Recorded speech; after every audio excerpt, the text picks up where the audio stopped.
우리 인사하십시다. 잘 오셨습니다. 우리 사람이 이 세상을 살아감에 있어서 정말 소중하고 꼭 필요한 것 가운데 하나가 지혜라는 겁니다.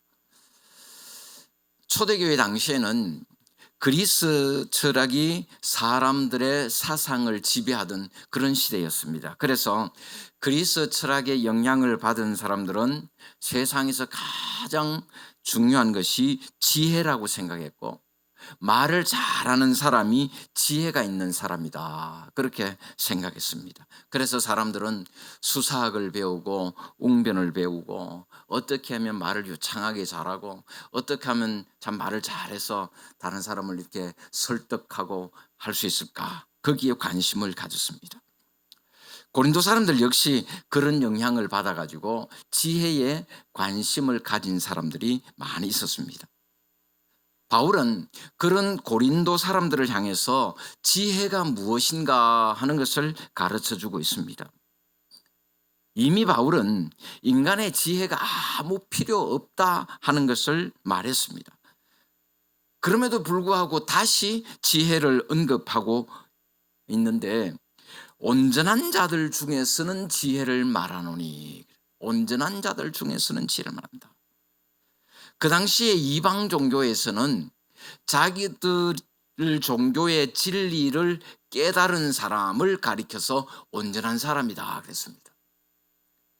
득도한 사람, 그러니까 도가 통한 사람. 옛날에 돌아가신 이중표 목사님 잘 쓰시던 말, 도 통했네 그려. 그죠? 자기가 믿는 종교에 도통한 사람을 가리켜서 온전한 사람이다, 그렇게 말했습니다. 그런데 여기서 바울이 말하는 온전한 사람은 그런 이방 종교의 진리를 깨달은 사람을 말하는 것이 아니라 바울이 하는 말을 알아들을 수 있는 사람. 무슨 말인지 이해가 되세요? 바울이 하는 말이 뭘까요? 네? 바울이 하는 말 한마디로 말하면 뭐예요? 복음이죠. 복음, 예수 그리스도 전하는 거. 그러니까 바울이 전하는 하나님의 말씀, 바울이 전하는 복음을 알아들을 수 있는 사람, 그것을 듣고 깨닫는 사람이 온전한 사람이다. 그러니까 구원받은 우리 하나님의 백성들이 바로 온전한 사람이다 하는 거예요. 성령에 의해서 깨우침을 받고 하나님의 말씀의 비밀을 깨달은 영적으로 성숙한 성도가 온전한 사람이라는 것입니다. 그런 온전한 자들에게 바울은 지혜가 무엇인가를 가르쳐 주고 있습니다. 성경에서 말하는 지혜는 세상의 지혜가 아닙니다. 세상에 없어질 통치자들의 지혜도 아니라 그랬습니다. 세상의 지혜라고 하는 것은 그 당시 그리스 철학의 영향을 받은 사람들이 지혜라고 생각하던 그 세상의 어떤 지식의 체계, 그걸 말하는 거예요. 통치자들의 지혜라고 하는 것은 세상에 권세 있는 사람들, 힘 있는 사람들이 가지고 있는 지혜. 그런데 지금 바울이 말하려고 하는 지혜는 그런 세상의 지혜나 통치자들의 지혜가 아니라 하나님의 지혜라는 거예요. 하나님의 지혜는 세상에 속한 것도 아니고 세상 지도자들이 소유한 것도 아니다 하는 것을 말합니다. 사람들은 세상 학문이 뛰어난 사람을 지혜 있다고 생각합니다. 처세술이 뛰어나고 남보다 많이 배우고 남보다 높은 자리에 올라가고 그런 사람을 가리켜서 지혜 있는 사람이라고 생각합니다. 그러나 바울은 그러한 것은 진정한 의미에서 지혜가 아니라는 거예요. 바울이 그런 세상의 지혜를 귀하게 여기지 않는 이유가 뭘까요?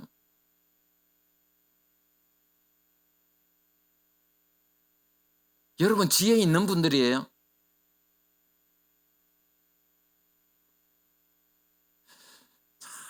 물을 때마다 이걸 대답을 해야 돼, 말아야 돼. 괜히 잘못 대답했다가 바보 되는 거 아니야? 그래서 보면 가만히 있으면 2등은 해. 여러분, 지혜 있어요? 예, 끄떡끄떡했다. 그렇죠. 무슨 지혜 있어요? 아, 그렇지. 지금 그거 이야기하는 거야. 하여튼 참 시어머니보다 한 10배 좀 나은 것 같다. 지금 지금 바울이 말하는 지혜는 하나님의 지혜. 그 지혜는 우리를 구원하는 지혜. 우리가 뭘 믿고 하나님께서 어떻게 우리를 구원하시기 위한 계획을 세우셨는가, 그것을 알고 믿고 깨닫는 지혜, 그걸 말하는 거예요. 그래서 바울이 세상 지혜는 귀하지 않다고 말하는 이유가 뭡니까? 그 지혜 가지고는 뭘 못해? 구원받지 못하기 때문에. 뭐 흔히 뭐 가방 크다고 공부 잘하나 그런 말들을 하는데, 여러분 아무리 세상에서 학문이 뛰어나고 뭐 박사학위 주렁주렁 받고 뭐 당대 석학이다 해서도요, 하나님의 말씀 깨달아 알지 못합니다. 그 지혜는 없다는 거예요. 바울이 말하는 지혜는 한마디로 하나님의 지혜, 엄밀한 가운데 있는 지혜, 감추어졌던 지혜. 누구도 예외 없이 하나님께서는 자신에 대한 지혜를, 그 진리를 감추어 놓으셨습니다. 그래서 그 지혜는 하나님이 계시해서 가르쳐 주지 않으면 깨달을 수 없는 지혜. 그 지혜가 뭐라고요? 바로 예수 그리스도를 통한 구원을 말하는 겁니다. 예수 그리스도의 십자가를 통해서 믿는 자들을 구원하시려는 하나님의 그 구원의 계획, 바로 그것이 하나님의 지혜라는 거예요. 그래서 하나님은 그것을 모든 사람들에게 숨기고 비밀로 하셨습니다. 안 가르쳐 주셨어요. 누구에게 가르쳐 주셨습니까? 누구한테 가르쳐 주셨을까요? 가르쳐 주시던가요? 아이고, 안 가르쳐 줬으면 이거 왜 앉아 있어요 지금? 더불어. 응? 믿지 않는 자들에게는 하나님께서 비밀로 하셨고 감추어 주셨지만은 그 하나님의 지혜를 우리에게는 가르쳐 주셨다고요. 예수 그리스도를 통한, 예수 그리스도의 십자가를 통한 그 구원의 비밀, 그 구원의 계획, 그 예수를 믿음으로 구원받는다, 우리에게 가르쳐 주셨고, 우리가 그것을 깨달아 알았고, 그것을 믿음으로 구원받아 하나님의 자녀가 되었고, 그러니까 오늘 같이 이렇게 비가 오는 수요일에도 지금 나와가지고 지금 예배드리고 있는 거 아니에요. 그 지혜는 갑자기 생겨난 지혜가 아닙니다. 하나님께서 만세전에 정하신 지혜, 이 세상을 만드시기 전에, 우리가 이 세상에 존재하기 전에 이미 하나님은 우리를 향한 그 구원의 계획을 다 세워놓으셨어요.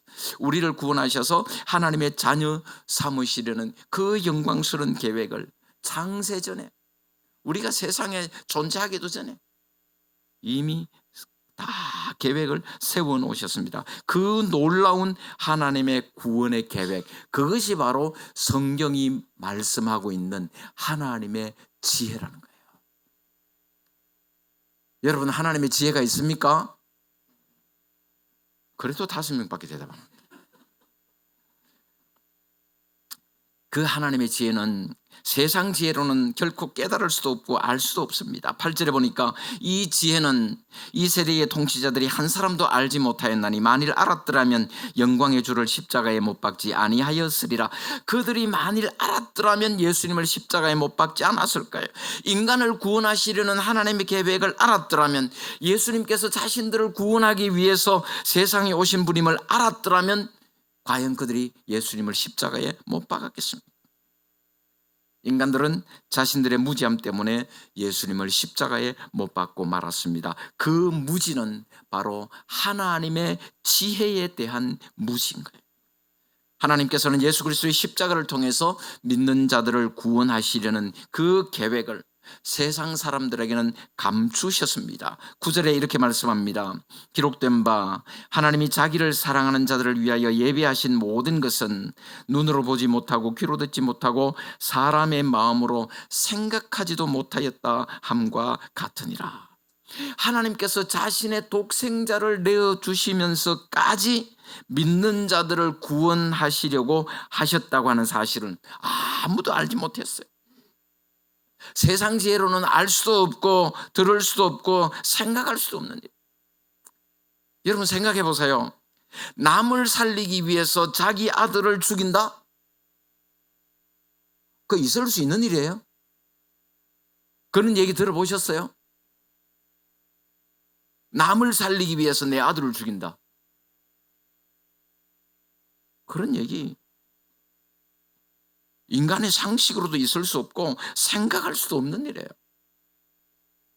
인간의 머릿속에서 그런 게 나올 수가 없어요. 그래서 그게 뭐라고요? 하나님의 지혜라는 거예요. 그러나 그렇게 세상 사람들에게는 다 감추어진 하나님의 은밀한 지혜를 하나님의 백성에게는 가르쳐 주셨다는 사실이에요. 세상의 지혜로는 볼 수 없고 들을 수도 없고 생각할 수 없는 그 구원의 비밀, 그 엄청난 구원의 계획을 우리로 하여금 알게 하시고 깨닫게 하시고 믿게 하셨습니다. 그게 얼마나 큰 은혜이고 축복인지 모릅니다. 그러면 그 지혜는 어떻게 깨닫습니까? 어떻게 깨달을 수 있을까요? 그렇죠. 하나님의 성령에 의해서 깨닫게 되는 거예요. 10절에 우리 같이 한번 봅니다. 10절 오직 하나님이 성령으로 이것을 우리에게 보이셨으니 성령은 모든 것 곧 하나님의 깊은 것까지도 통달하시느니라. 하나님의 지혜는 성령에 의존하지 않고는 알 수가 없어요. 구원에 이르게 하는 하나님의 지혜, 하나님의 계획과 섭리, 그 모든 하나님의 일은 세상 지식으로는 이해할 수 없는 그런 신적인 영역에 속해 있는 거예요. 그래서 모든 것은 성령의 계시를 통해서만 알 수가 있습니다. 그래서 바울은 하나님의 지혜, 그러니까 하나님의 영원하신 구원의 계획을 성령의 계시를 통하지 않고는 결코 알 수 없다는 것을 재차 강조하고 있습니다. 11절 보니까 사람의 일을 사람의 속에 있는 영 외에 누가 알리요? 이와 같이 하나님의 일도 하나님의 영 외에는 아무도 알지 못하느니라. 여러분 사람의 일을 사람의 속에 있는 영 외에 누가 알겠어? 그 말은 다른 사람 속을 안다 모른다? 다른 사람 속 모른다는 얘기예요. 자기밖에 몰라요. 근데 또 어떤 경우에는 보면요, 자기 마음도 몰라요. 내 마음 나도 몰라. 뭐 그러잖아요. 내 마음 나도 모르는데 남의 마음을 어떻게 알아요? 누가 무슨 생각하고 있는지 그 속마음까지 어떻게 알겠습니까? 자기 자신 외에는 아무도 모릅니다. 마찬가지로 하나님의 일도 하나님의 영인 성령 외에는 아무도 알 수가 없습니다. 그래서 우리가 하나님을 알고 하나님의 생각을 아는 것은 하나님의 영인 누구? 성령의 깨우침이 있을 때 가능한 거예요. 성령께서 깨닫게 해 주셔야 하나님의 마음을 알 수가 있고 성령이 깨닫게 해 주셔야 우리를 향하신 하나님의 구원의 계획을 알 수가 있고 성령께서 깨닫게 해 주셔야 예수 그리스도의 십자가를 통해서 우리를 구원하시려는 하나님의 계획을 우리가 믿고 받아들이게 되는 거예요. 그래서 예수 그리스도를 십자가에 죽으시면서 우리를 구원하시려는 그 하나님의 계획, 그것을 알게 하신 분도 성령님이시고 그것을 우리가 깨닫다 믿게 하신 분도 성령님이시라는 거예요. 그러면 여러분 우리가 성령이 하시는 말씀을 어떻게 들을 수 있을까요? 예? 모세야 하듯이 여러분 기도할 때에 한 번씩 음성이 들리던가요? 예? 이권사야 못 들어보셨어요? 그 과정은 우리가 전혀 알 수가 없어요. 인간의 논리로 설명할 수가 없습니다. 그러나 우리가 말씀을 읽을 때, 설교를 들을 때 그 말씀이 때로는 내게 주시는 말씀으로 들리고 은혜가 되고 말씀대로 살지 못한 자신에 대해서 죄의식이 느껴지고 정말 말씀 앞에 순종하는 삶을 살아야 되겠구나 하는 그러한 느낌을 받을 때가 있잖아요. 그것이 바로 성령의 말씀을 듣는 거예요. 그렇게 성령이 하시는 말씀을 들을 수 있는 사람이 하나님의 지혜를 소유한 사람이다 하는 것을 말씀하고 있습니다. 하나님은 우리 믿는 자에게 하나님의 영을 부어주셔서 하나님의 뜻과 섭리를 깨달아 알 수 있게 하셨습니다. 12절에 보니까 우리가 세상의 영을 받지 아니하고 오직 하나님으로부터 온 영을 받았으니 이는 우리로 하여금 하나님께서 우리에게 은혜로 주신 것들을 알게 하려 하심이라. 하나님께서 우리에게 하나님의 영을 부어주신 이유가 뭡니까? 그것은 하나님의 은혜를 깨달아 알도록. 여러분, 은혜 중에 제일 큰 은혜가 뭐라 그랬죠? 내가 구원받아 하나님의 자녀 된 은혜 아닙니까? 그죠? 예? 그 은혜를 깨달아 알도록 하기 위해서 하나님의 성령을 우리에게 보내주셨다는 거예요. 하나님의 성령으로 말미암아 하나님의 구원의 계획을 깨달아 알게 되고, 하나님의 성령으로 말미암아 내가 예수 그리스도를 주로 고백하고 구원받아 하나님의 자녀가 되는 것입니다. 만일 성령이 계시지 않는다면 기독교도 존재할 수가 없고 믿음도 존재할 수가 없습니다. 예수님께서 십자가에 죽으시고 부활하신 후에 성천하시면서 제자들에게 성령을 보내주실 것을 약속하셨고, 제자들이 함께 모여 기도하고 있을 때 성령이 임하셨습니다. 사람들의 마음이 뜨거워지고 성령으로 충만했습니다. 그럼 여러분, 성령은 언제부터 계셨나요? 성령은 언제부터 계셨어요? 2000년 전에 오순절날 그때부터 성령이 계셨죠?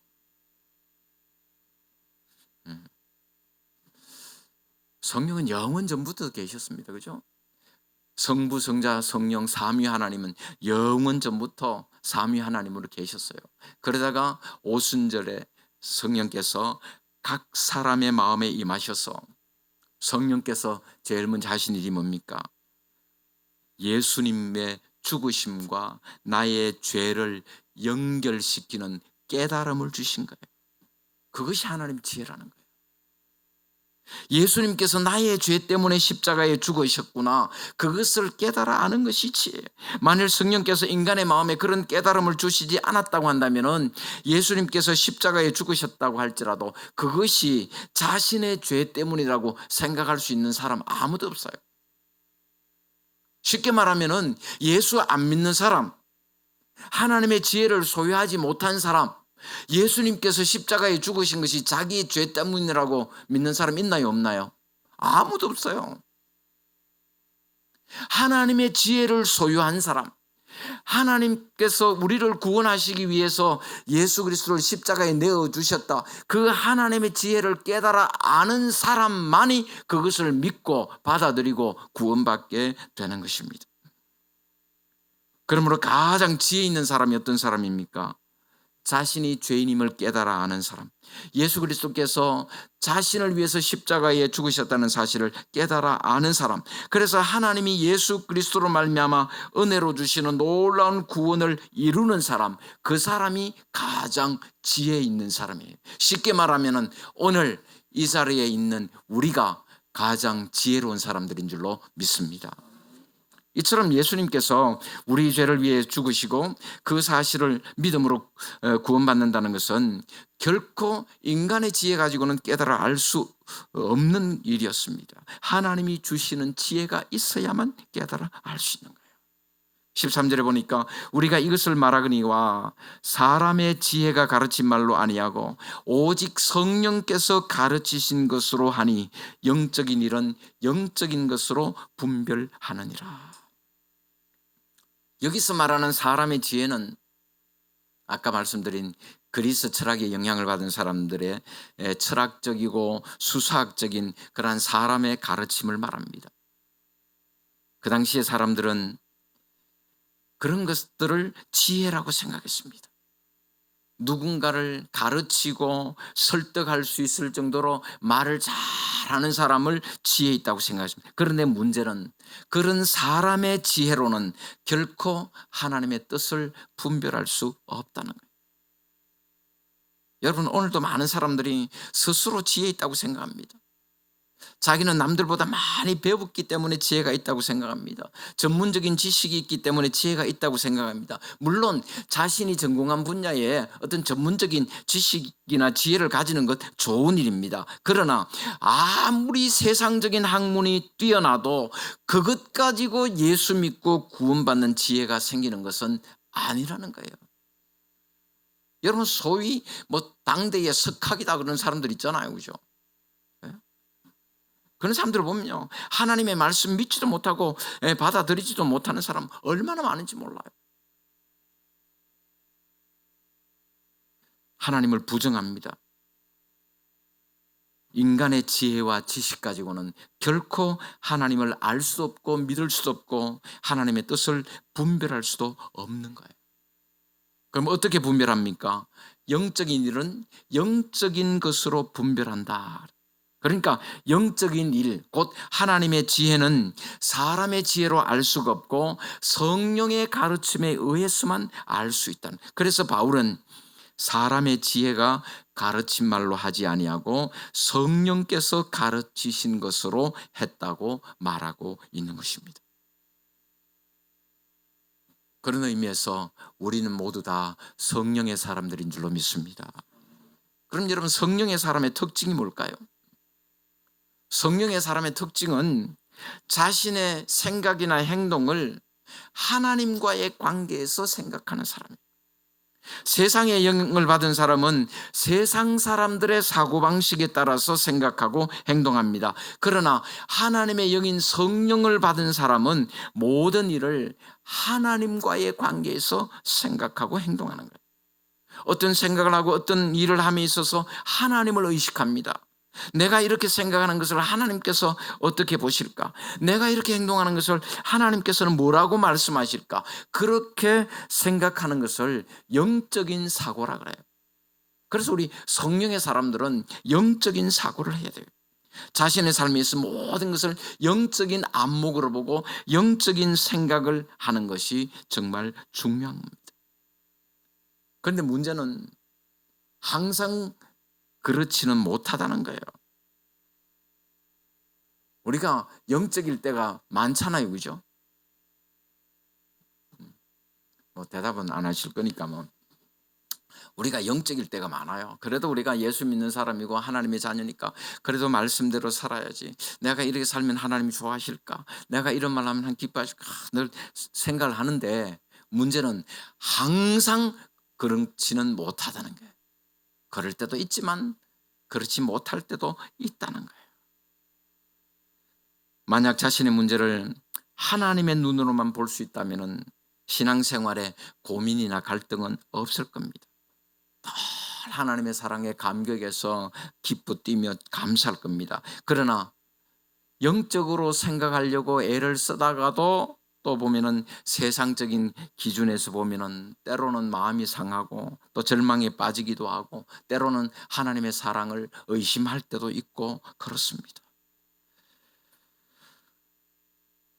그럼에도 불구하고 항상 영적인 관점에서 생각하고 하나님의 눈으로 세상을 보려고 노력하는 사람, 그 사람이 바로 하나님의 사람이고 성령의 사람이라는 것입니다. 왜냐하면 우리는 이 세상의 영을 받은 사람이 아니라 하나님의 영을 받은 사람들이기 때문에 그렇습니다. 세상의 영을 받은 사람들은 언제나 세상의 기준에서 생각하고 판단합니다. 우리 그리스도인 역시 마찬가지입니다. 전에는 세상의 눈으로 보았습니다. 세상의 기준으로 판단했습니다. 그러나 하나님께서 우리에게 하나님의 영을 부어주셨습니다. 하나님의 성령이 우리로 하여금 영적인 깨달음을 주셨다는 거예요. 그것이 하나님의 지혜고 그 하나님의 지혜를 가진 사람이 온전한 사람이다. 그렇게 지금 바울은 말하고 있는 것입니다. 세상의 영을 받은 사람은 육에 속한 사람입니다. 육에 속한 사람은 거듭나지 못한 사람입니다. 복음을 받아들이지 않고 거부하는 사람입니다. 자기 욕망에 따라서 삽니다. 자기 만족만을 추구하며 삽니다. 자기 판단에 따라서 삽니다. 영원한 하늘나라에 대한 소망도 없고 모든 기쁨이나 소망은 오로지 이 세상에 국한된 사람, 그 사람이 바로 육에 속한 사람이에요. 육에 속한 사람은 성령의 일들을 받지 않는다 그랬습니다. 그 이유가 뭡니까? 그들이 볼 때는 어리석게 보이고 그들이 볼 때는 알 수 없기 때문에. 육에 속한 사람은 영적인 일을 알지 못합니다. 예수 안 믿는 사람들은요, 우리 예수 믿는 사람들 이해 못합니다. 주일이면 하루 종일 교회 가가지고 저 사람들 하루 종일 교회에서 뭐 교회에서 사나 이해 못해요. 아이고 세상에 얼마나 할 일도 많고 갈 데도 많고 그런데 좀 세상 좀 즐기면서 그렇게 좀 재밌게 살아야지. 아이고 저 사람들 맨날 교회 가갖고 말이지.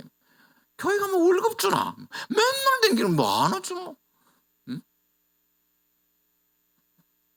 직장도 가고 학교도 가고 그러려면 좀 쉬어야 되는데 하루 종일 교회에서 생활하는 거 이해할 수 없어요. 그들의 볼 때는 이해할 수도 없고 정말 어리석은 사람들이에요. 야, 저 사람 저렇게 할 일도 없나?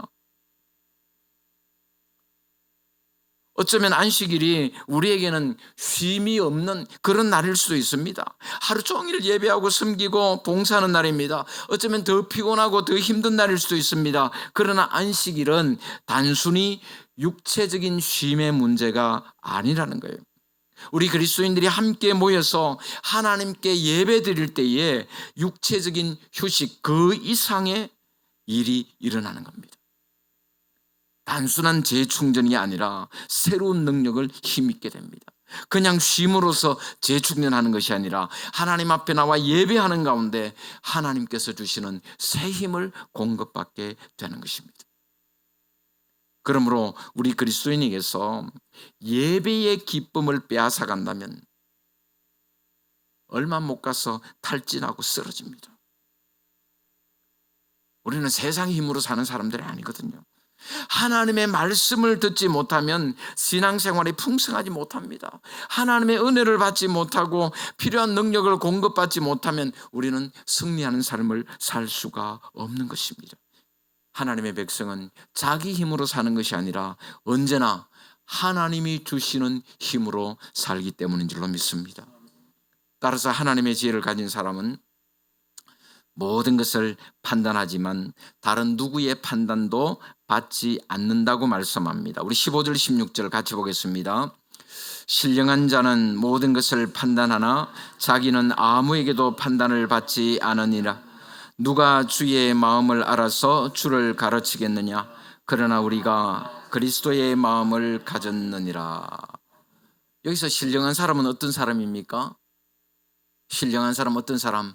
하나님의 지혜를 가진 사람, 쉽게 말하면 예수 믿는 우리들을 말합니다. 거듭난 성령의 사람, 성령을 마음에 모시고 성령의 인도하심 따라서 순종하며 사는 그리스도인을 말합니다. 신령한 하나님의 백성은 모든 가치의 기준이 영적이기 때문에 하나님이 주시는 지혜에 따라서 모든 것을 판단합니다. 따라서 그 판단은 정확하고 다른 사람의 판단을 받지 않는다는 겁니다. 우리가 그리스도의 마음을 가졌다고 하는 말은 우리가 하나님의 지혜를 소유했다는 말입니다. 누가 주님의 마음을 알아서 주님을 가르칠 수 있겠습니까? 하나님의 지혜를 소유한 사람은 그 누구도 함부로 판단할 수가 없는 것입니다. 사랑하는 성도 여러분, 복음이 뭔가요? 복음이 뭐예요? 예수 그리스도가 복음이에요. 예수 그리스도께서 십자가에 죽으심으로 우리의 죄값을 다 지불하시고 우리를 구원하셨다. 그게 바로 복음입니다. 그럼 하나님의 지혜는 뭡니까? 예수 그리스도로 말미암아 믿는 자들을 구원하시려는 하나님의 계획. 그게 바로 하나님의 지혜라는 거예요. 자기 아들을 십자가에 내어줘가지고 십자가에 죽게 함으로써 죄인들을 구원하시겠다는 그 엄청난 하나님의 계획, 하나님의 비밀, 그게 하나님의 지혜고 그것을 깨달아 아는 사람이 하나님의 지혜를 소유한 사람인 것입니다. 하나님은 그 엄청난 사실을 모든 사람들에게 숨기고 비밀로 하셨지만 하나님의 자녀인 우리에게는 그것을 깨달을 수 있는 은혜를 주신 줄로 믿습니다. 우리는 세상의 영을 받은 자들이 아니라 하나님의 영을 받은 자들, 세상의 지혜가 아니라 하나님의 지혜를 소유한 자들이기 때문입니다. 오늘 이 세상에는 복음의 진리를 어리석고 무지한 가르침으로 업신여기는 사람들이 얼마나 많은지 모릅니다. 겉으로는 복음을 인정하는 것 같지만 실상 그들의 삶으로는 복음의 진리를 무시합니다. 그러면서 스스로 똑똑하다고 지혜 있다고 그렇게 생각합니다. 이처럼 세상의 지혜는 예수 그리스도의 복음을 어리석은 것으로 여깁니다. 예수님의 십자가를 미련한 것으로 간주합니다. 그러나 세상 지혜로는 결코 구원을 받을 수가 없습니다. 그래서 바울은 세상 사람들이 지혜라고 여기는 그것을 오히려 어리석은 것이라고 말하는 거예요. 어떤 사람이 지혜 있는 사람입니까? 자기가 죄인이라는 사실을 깨달아 아는 사람. 예수 그리스도께서 자신을 위해서 십자가에 죽으셨다는 사실을 깨달아 아는 사람. 그래서 하나님이 예수 그리스도로 말미암아 은혜로 주시는 놀라운 구원을 이루는 사람이 가장 지혜 있는 사람입니다. 그러므로 세상에서 가장 지혜 있는 사람은 어떤 사람이에요?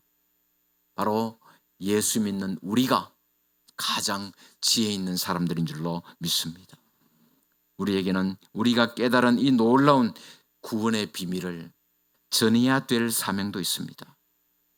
우리는 먼저 자신이 이 땅의 많은 사람들 가운데 특별히 하나님의 구원의 은총을 받은 자임을 감사하고 아직도 복음의 진리 앞에 눈이 가려지고 귀가 닫힌 우리의 이웃들에게 복음의 비밀을 전하고 가르침으로써 그들을 구원할 수 있는 우리 모두가 될 수 있기를 주님의 이름으로 축원합니다.